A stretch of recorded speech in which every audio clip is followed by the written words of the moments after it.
Após quase 2 anos de atividade suspensa, setores de eventos e turismo esperam benefício federal para equilibrar as contas e alavancar a retomada econômica.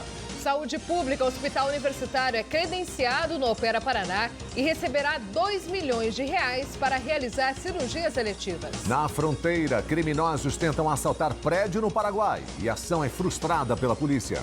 Meio Ambiente, projeto Adote uma Praça já está em vigor e tem local passando por revitalização. E ainda os detalhes da previsão do tempo para o fim de semana. O Jornal Tarobá está no ar.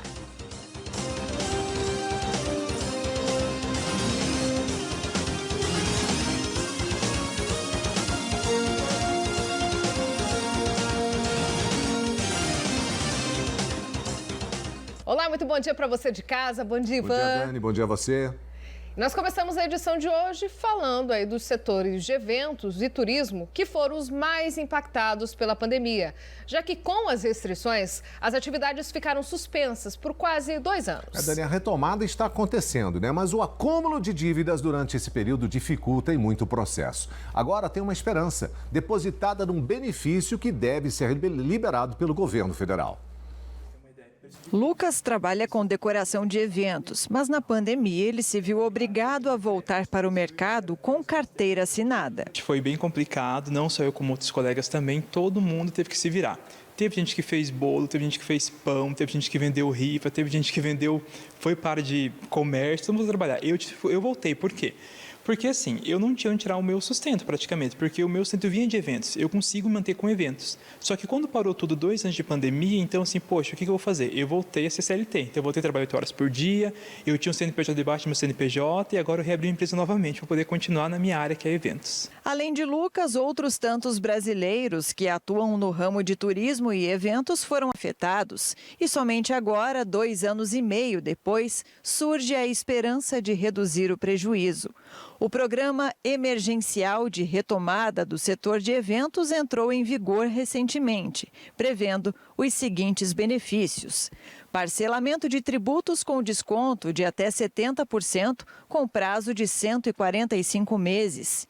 Isenção de tributos federais pelos próximos 5 anos. As empresas que tiveram redução superior a 50% no faturamento entre 2019 e 2020 poderão receber indenização, baseadas nas despesas com pagamento de empregados durante a pandemia.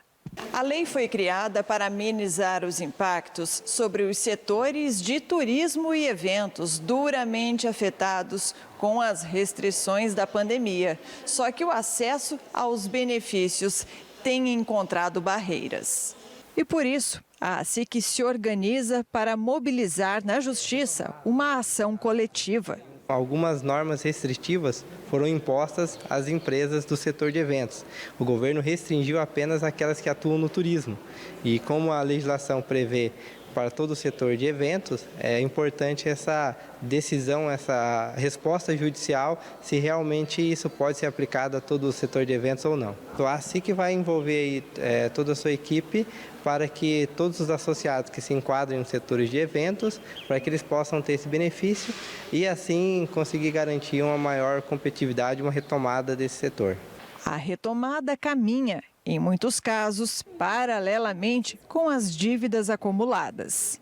Os empresários já esperavam, ansiosamente por isso, dado toda a dificuldade que tiveram aí durante a pandemia e agora na retomada acabam enfrentando algumas dificuldades, alguns já com seus impostos bem atrasados, ficam limitados à busca de recursos, de empréstimo, então tem a retomada, mas com muitas limitações, com pouco recurso ou nada de recurso, dificuldade também com equipe, que muitas pessoas que trabalhavam freelance nessa área acabaram arrumando outro emprego, indo para outras áreas, então as dificuldades são inúmeras, então toda ajuda que vem nesse momento é muito bem-vinda. A gente ficou 2 anos praticamente desamparado, o que veio ajudar a gente foi a questão do auxílio emergencial, que alguns conseguiram pegar, outros não, Então foi aberto um leque de propostas, mas não era tão fácil para conseguir ter acesso a essas propostas, e agora com essa lei facilita muito o nosso trabalho também na questão dos tributos, Facilita bastante a nossa área.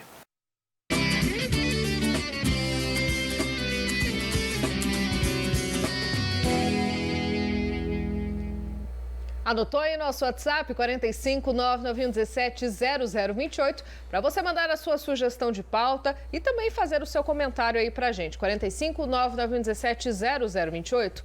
Agora a gente vai trazer uma reclamação que vem da região norte de Cascavel. Buracos no viaduto da Avenida Rocha Pombo têm causado transtornos aos motoristas. É preciso fazer um malabarismo para trafegar no local. Na Rocha Pombo, antes mesmo de chegar no viaduto, é uma buraqueira. Para os motoristas, situação de risco. Desviar, você pode bater em alguém, relar, desfolar alguém aí, né? É complicado, né? É arriscado. Olha, é complicado. Aí às vezes a gente tenta desviar até quase causa um acidente, né? Tá precisando de uma reformazinha. É preciso ter paciência e atenção em dobro ao passar pelo viaduto. As ondulações causam impactos nos veículos. A Nelton, que mora nessa região, conhece bem esse transtorno. Comenta que a condição do asfalto está cada dia mais precária. Há risco, isso aqui sempre tem um risco, porque quando o cara passa e ele vê, ele dá uma segurada. O carro que está vindo atrás, com certeza vai segurar também. E se o cara de trás não estiver atento, ele vai acabar batendo, tendo aí uma colisão, aí, um dano materiais aí. Ele diz que os serviços feitos ali não adiantam, que algo melhor precisa ser planejado. Esse serviço aí, a gente quer assim cobrar dos órgãos competentes e responsáveis, para que quando faz um serviço, um conserto nas vias, nas ruas, principalmente aqui, é uma cabeceira de um viaduto, isso aqui tem que ser um negócio bem feito, com qualidade, uma segurança de que não venha fazer esse estrago que faz em pouco tempo que eles fazem já estraga tudo de novo, né? Pois é, seu Anelto, e tem resposta da Prefeitura para vocês, moradores, que entraram em contato com a nossa equipe. Segundo a nota enviada aí a nosso jornalismo, existe um projeto em andamento. Conforme a Secretaria de Serviços e Obras Públicas, o buraco não causa risco. Porém, a equipe já colocou no cronograma de trabalhos e fará um reperfilamento no local na próxima semana. E se não tiver feito, pode mandar mensagem para a gente que a gente ajuda a cobrar. Buraco não causa riscos, né? Bom, vamos para Foz do Iguaçu, na fronteira. Vinícius Machado, nós temos novidade em relação às obras da segunda ponte que liga o Brasil ao Paraguai. Vini, bom dia.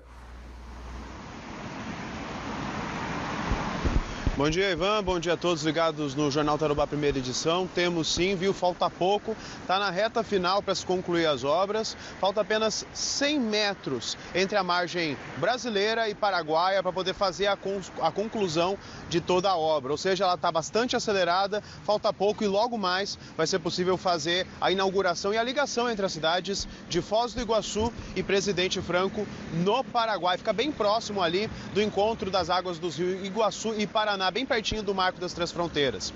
Nessa semana, o governador do estado, Ratinho Júnior, esteve aqui em Foz do Iguaçu. Ele teve uma agenda para cumprir aqui com vários eventos e também participou de uma visita às obras, ao canteiro de obras da Ponte Internacional da Fraternidade, da Ponte da Integração, como deve ser chamada por enquanto. Ainda estão se discutindo a possibilidade de fazer uma mudança, né? Está sendo discutido um projeto de lei na Assembleia para poder fazer essa mudança e o governador fala da importância dessa obra aqui para a nossa região. Confere a entrevista. Olha, essa é uma obra que há 40 anos, né, a população de Foz, do Brasil e do Paraguai sonhava, né, já que há muito tempo a Ponte da Amizade já não suporta, não comporta mais o volume de pessoas, de caminhões e de carro que passam lá todos os dias. E esse projeto é um projeto que nós tiramos do papel, uma grande parceria com a Itaipu Binacional, governo federal através do Ministério de Minas e Energia, o Ministério de Infraestrutura, e é uma obra que o governo do estado está fazendo. Essa é a maior ponte de vão livre do Brasil. Quer dizer, uma obra realmente fantástica, uma façanha aí da engenharia brasileira, né? E acima de tudo mostrando que esses grandes projetos que há muito tempo se sonhavam, hoje se tornam uma realidade. Com a inauguração dessa ponte que está prevista ainda esse ano, o objetivo é retirar o trânsito de veículos pesados do centro da cidade de Foz do Iguaçu e também da Ponte Internacional da Amizade, que liga Foz à Cidade do Leste. Eu estou nesse momento aqui bem do lado da BR-277, a poucos metros da cabeceira da Ponte Internacional da Amizade. O movimento de carros de passeio, de motos e de caminhão é bastante intenso, então todo o terminal logístico deve ser transferido para lá. A previsão, de acordo com o consórcio que está fazendo toda essa obra, é de que ela está orçada em pouco mais de 320 milhões de reais. Desses, pouco mais de 200 milhões já foram gastos. Isso envolve a construção da ponte e também a construção da Avenida Perimetral Leste, que vai ajudar a desafogar esse trânsito de veículos pesados do centro. O secretário estadual de Infraestrutura e Logística também falou a respeito disso. É uma ponte internacional aguardada há muitos anos, é uma ponte que liga dois países. Nós vamos retirar do centro de Foz do Iguaçu o tráfego pesado, é uma ponte de quase R$500 bilhão, a maior ponte em vão livre da América Latina, então isso é muito significativo para a região e para o Paraná. Nós estamos trabalhando para que ainda esse ano a gente entregue a ponte e a perimetral até a BR-469, que é a que liga ao parque. Mesmo assim, ainda há muito a ser feito, viu? Para que se tire todo esse trânsito de veículos pesados do centro, ainda é preciso fazer essa perimetral leste, que vai ligar a BR-469, o acesso à ponte da Integração e também da Ponte da Fraternidade, que é a ponte que liga Foz do Iguaçu até Porto Iguaçu, na Argentina. E isso precisa passar ainda por esse trecho, né? Porque vai permitir também o acesso à BR-277. Só que, por hora, ainda há muito a ser feito e isso vai ser fundamental para que facilite todo esse terminal logístico e, é claro, dê mais tranquilidade e segurança a todo mundo que trabalha e atravessa essas fronteiras. Voltamos ao estúdio. Obrigado, Vini. E olha, ontem nós mostramos que um tremor de terra sentido no centro da cidade de Cascavel deixou moradores até assustados. Bom, não houve registro de feridos nem de estragos estruturais. Rogério Antunes, a Defesa Civil, por sua vez, realizou uma vistoria no prédio onde o fenômeno foi sentido e solicitou uma avaliação técnica, Rogério. Bom dia. É isso, Ivan. Bom dia para vocês no estúdio, para todo mundo que está em casa acompanhando a gente também. O Corpo de Bombeiros fez uma avaliação no local, a Defesa Civil também fez essa solicitação e foi averiguar, fazer aí uma análise geral da estrutura para saber se houve algum dano estrutural por conta desse fenômeno do tremor aí sentido pelos moradores. É claro que agora tem os próximos passos desta investigação e sobre a situação a gente conversou mais cedo com o coordenador da Defesa Civil aqui de Cascavel, Márcio Ribeiro, que deu mais alguns detalhes de como funciona todo esse trabalho. Estivemos olhando as estruturas, não registrou-se nenhuma fissura, nenhuma trinca, nenhuma rachadura, nenhum abalo, nada fora do normal. A Defesa Civil de Cascavel agora vai emitir um relatório de avaliação de risco para a síndica, para que ela acione, o prédio tem um engenheiro responsável, então esse engenheiro vai fazer um laudo descritivo, dizendo as condições do prédio de maneira formal, oficial, vai devolver à Defesa Civil e a Defesa Civil agora inicia então um trabalho de estudo junto aos órgãos de geologia, de sismologia. Nós vamos informar e perguntar a eles se eles podem auxiliar em alguma definição do que aconteceu.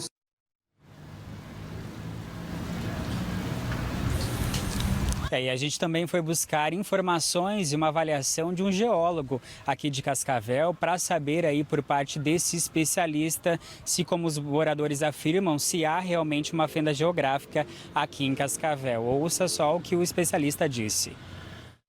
Alguns prédios têm um tipo de fundação e então eles recebem a distribuição das ondas sísmicas de um jeito diferente. Tem casos, por exemplo, que você não vai nem saber o que aconteceu. Tem prédios mais baixos, também nem sentiu. Agora, os prédios mais altos, por causa que você vibra, em cima é normal que aconteça esse repique no prédio, na construção, porque é uma estrutura de concreto. Mas não é para se apavorar, a região não é para isso. O Brasil é um país abençoado. Não que não exista tremor, nós temos repique de tremor.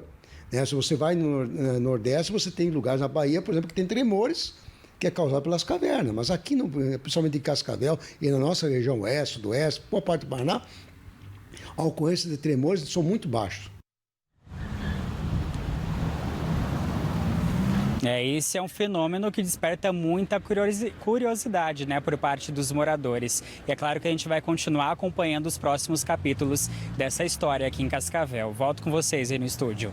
Obrigado, Rogério, pela participação, pelas informações. Gente, a Polícia Civil divulgou a identificação do homem suspeito de matar o jovem Gabriel Baissa, de 26 anos, na fila de um drive-thru no final de semana em Cascavel. A gente vai ao vivo agora com a Ellen Santos, na tela aqui do Jornal Tarobá. O Ellen, informando aí sobre esse homem que está foragido. Fazia tempo que a gente não via um cartaz de procura, assim, hein? Bom dia, Ellen. Bom dia, Ivan. Bom dia a todos que estão acompanhando o Jornal Tarobá, primeira edição. Exatamente, a Polícia Civil aqui do Paraná divulgou a identidade e também a foto desse homem que é suspeito da morte de Gabriel Baissa, de 26 anos, na região central aqui de Cascavel. Ele foi identificado como Adnei Rota, um empresário morador de Céu Azul, perto aqui de Cascavel, e segue procurado pela Justiça. Esse caso aconteceu durante o domingo, na noite de domingo, nessa fila de drive-thru, na Avenida Brasil, região central aqui de Cascavel. Um caso que chocou bastante e vem repercutindo durante toda a semana por conta da banalidade, né, da motivação desse crime. Eles estariam ali esperando para pegar um lanche nessa fila de drive-thru, quando em determinado momento houve uma confusão. O homem e Gabriel entraram em luta corporal e ele acabou esfaqueando Gabriel. Então a Polícia Civil agora faz buscas por esse suspeito. Ontem o delegado informou que ele iria se apresentar, mas o advogado entrou em contato, afirmando que até o momento o homem prefere então não se apresentar. A polícia pede ajuda da população para que faça denúncias sobre o paradeiro desse suspeito através do telefone 181 e também do telefone 197 da Polícia Civil. O mandado de prisão preventiva também já foi expedido pela Justiça e agora então a polícia segue na busca por esse suspeito dessa morte que vem causando revolta em toda a população aqui de Cascavel e repercutiu nacionalmente essa situação. Ivan? Tá, segundo o advogado de defesa, então agora está sendo procurado pela polícia. O Ellen, uma outra informação, por gentileza, um suspeito de participação, tentativa de roubo a agências bancárias lá em Três Barras do Paraná no ano passado.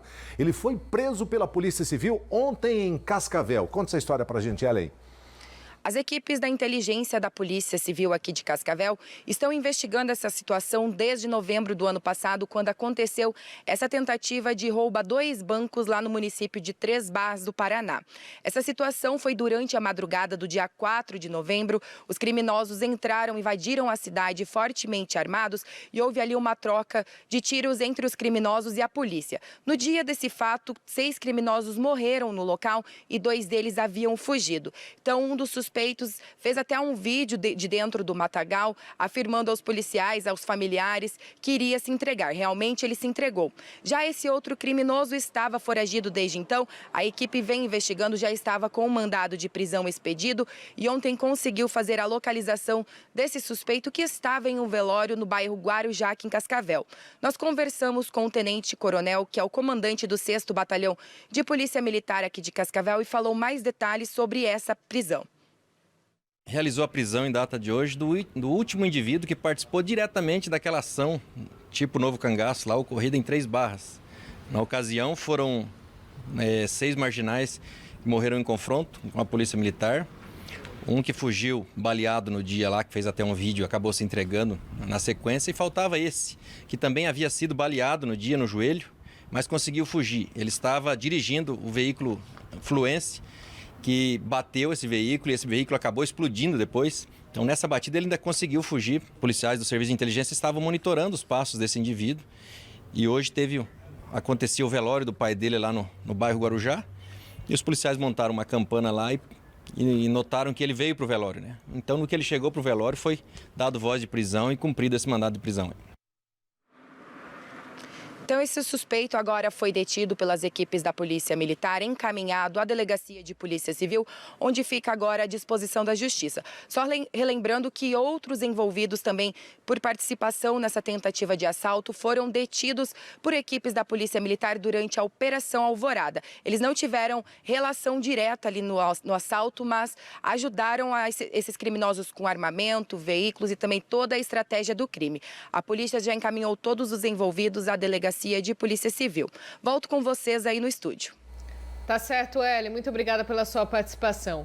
E uma gestante ficou ferida em acidente na manhã de hoje, na BR-467, em Cascavel. A condutora do carro seguia sentido a Toledo quando o rodado do veículo se soltou e capotou. Socorristas do SEAT atenderam a mulher, que teve ferimentos leves, e foi levada ao hospital universitário. E um rapaz de aproximadamente 20 anos morreu ao cair dentro de uma máquina trituradora em uma empresa de Toledo na madrugada de hoje. O jovem realizava a limpeza do equipamento quando caiu. Equipes do Corpo de Bombeiros foram mobilizadas para atender o trabalhador, mas ele infelizmente morreu. O corpo foi encaminhado ao IML. E um casal foi preso por tráfico de drogas ontem no bairro Lupatina, em Cascavel. Policiais do pelotão de choque abordaram os suspeitos e, em revista ao carro, encontraram 1 quilo de cocaína. No veículo estava a filha do casal, uma bebê de apenas 6 meses de idade. O conselho tutelar foi acionado e entregou a criança para a avó. O casal ficou detido na delegacia de Polícia Civil. Imprudência 2 vezes, né, gente? E a Polícia Rodoviária Federal apreendeu 400 mil maços de cigarros contrabandeados do Paraguai na manhã de hoje em Cascavel. O motorista do caminhão foi abordado no posto da PRF, que fica na BR-277. Além do cigarro, o homem estava transitando com placas adulteradas. O suspeito foi detido e levado até a Delegacia de Polícia Civil. Já os cigarros foram levados ao pátio do barracão da Receita Federal. Ainda no setor policial, vamos voltar à fronteira agora com o Vinícius Machado. Vinícius, bandidos fortemente armados tentaram assaltar um prédio aí em Ciudad del Este, né? Vizinho país do Paraguai. E a pergunta que eu te faço, se deram bem ou se deram mal? Olha, Ivan, até o momento, segundo as informações da Polícia Nacional Paraguaia, 3 homens foram presos. 2 deles são brasileiros. O pessoal no microcentro de Cidade do Leste começou o dia com muita tensão e tiroteio. Várias viaturas foram mobilizadas por parte da Polícia Nacional e durante toda essa ação, foi possível ver essa movimentação da polícia entrando no prédio onde eles teriam feito essa ação de assalto. Segundo as informações repassadas pela polícia, homens armados entraram com uma caminhonete em um edifício que ele é misto. Ele funciona como uma espécie de prédio comercial e também residencial. Nessa ação, alguns suspeitos teriam fugido com a caminhonete, logo após deixar os outros comparsas, deixaram comparsas para trás. Um deles foi preso, um homem paraguaio que já tem antecedentes por furto e roubo, e outros 2 estariam cercados dentro do prédio. E aí foi uma ação bastante complicada por parte dos policiais, que eles tiveram que cercar esses homens e subir andar por andar. É um prédio alto, tem 12 andares, e eles conseguiram deter esses homens suspeitos brasileiros. Agora a polícia vai continuar essas investigações para tentar localizar os outros envolvidos e até mesmo entender como é que está sendo a ação desses criminosos por aqui. A informação é de que eles invadiram o prédio, fizeram reféns para poder levar uma carga de telefones celulares de uma importadora. Ivan? Vini, nós temos a Marinha Brasileira coordenando a Operação Ágata aí na fronteira. Detalha pra gente, Vini. Fazendo uma ligação já com esse outro caso, existe uma grande chance de que esses suspeitos tivessem a intenção de atravessar a Ponte Internacional da Amizade para poder fugir. Só que com a fiscalização intensa que está tendo não só aqui em Foz do Iguaçu, mas em toda a área de fronteira com a Operação Ágata, eles provavelmente não devem vir até aqui. A operação começou essa semana, não só os militares da Marinha, mas também do Exército, da Aeronáutica e também agentes de forças de segurança de diversos departamentos, como polícias rodoviárias, militares e civis, também estão ajudando nessa operação. Segundo as informações da Marinha do Brasil, a Operação Ágata na região sul e sudeste compreende principalmente os estados do Paraná e de São Paulo. Estão fiscalizando mais intensamente uma área de fronteira de em torno de 150 quilômetros. É uma área de 67 mil quilômetros quadrados, com 139 municípios e com 2.500 agentes trabalhando. O foco é a prevenção e também a identificação em flagrante de criminosos que estão cometendo os crimes transfronteiriços. Isso inclui o descaminho, o contrabando, o tráfico de armas e drogas. Ivan? Obrigado, Vini, pelas informações. Um abraço para todos aí na fronteira. E olha, a gente está aí no Maio Laranja. É um mês dedicado ao enfrentamento da violência sexual contra crianças e adolescentes. A gente já falou sobre esse assunto várias vezes aqui. Sobre a rede de proteção e a evolução também na punição contra esse tipo de crime. Rogério Antunes, de volta à nossa tela. Um novo delegado assumiu o NUCRIA, que é o Núcleo de Proteção à Criança e ao Adolescente, vítimas de crime, e reforçando a necessidade dos pais ficarem atentos aos crimes praticados praticados principalmente por meio da internet, hein, Rogério? É isso, Ivan. O doutor Pedro Fontana Ribeiro assumiu recentemente o Nucria aqui em Cascavel. Conversou com a gente hoje de manhã aqui na TV Tarobá justamente para reforçar o alerta aos pais que fiquem de olho no que os filhos estão vendo pela internet, seja no celular ou até mesmo no computador e principalmente com quem estão conversando. Até recentemente, aqui em Cascavel, a gente teve uma situação de repercussão nacional de uma menina de apenas 13 anos que morava no estado de Mato Grosso, veio para cá com um homem que conheceu por meio de um jogo online. Por isso, o delegado trouxe algumas orientações importantes. Não é só dar o celular ou o aparelho eletrônico, mas fazer um acompanhamento do que a criança e o adolescente está acessando.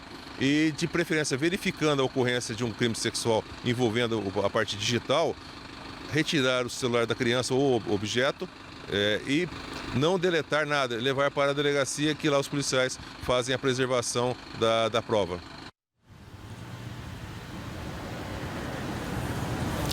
E a denúncia é fundamental para ajudar na investigação de possíveis crimes e a polícia, o Nucria, trabalha em conjunto também com a assistência social aqui em Cascavel. São vários profissionais cuidando de crianças e adolescentes, mas tudo isso é possível graças a denúncias que são feitas também pelo Nucria. O delegado aproveitou para reforçar como você aí de casa pode ajudar. As crianças e adolescentes são pessoas sensíveis, frágeis e não têm essa capacidade de verificar a ocorrência de um ilícito ou de uma malícia que está sendo feita contra ela. Por isso que é importante a comunidade se envolver e fazer a denúncia. As denúncias podem ser feitas através do Conselho Tutelar, através do Disque 100 ou pessoalmente lá no Nucria, onde será preservada a identidade da pessoa. Reforçando então para você de casa, no próprio Nucria, aqui em Cascavel, e também pelo Disque 100, denúncias podem ser feitas de maneira anônima, inclusive que a polícia vai fazer todo o trabalho de investigação e acompanhamento dessa família também. Volto com vocês aí no estúdio. Obrigado, Rogério. E a seguir tem novidades sobre as cirurgias eletivas na região. O Jornal Tarobá volta já e você confere imagens ao vivo agora de Foz do Iguaçu, 21 graus na Terra das Cataratas.